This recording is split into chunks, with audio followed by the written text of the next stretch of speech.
In this section, I'm inviting you to reflect on how behavior is interpreted in educational settings, and where that interpretation may sometimes miss what's really going on for a child or young person.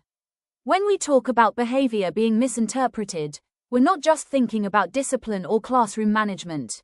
We're thinking about how behavior is often a form of communication.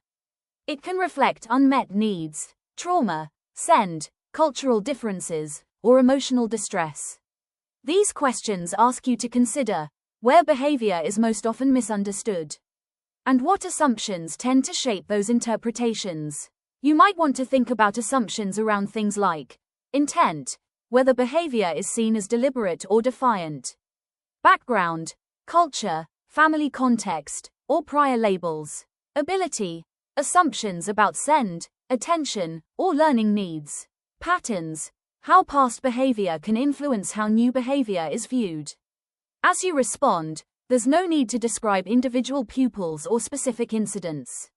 Instead, reflect on patterns you've noticed in professional practice, what tends to drive interpretation, and what helps shift it toward understanding rather than judgment. There are no right or wrong answers here. What matters is your reflection on how assumptions can shape responses, relationships, and ultimately outcomes for learners.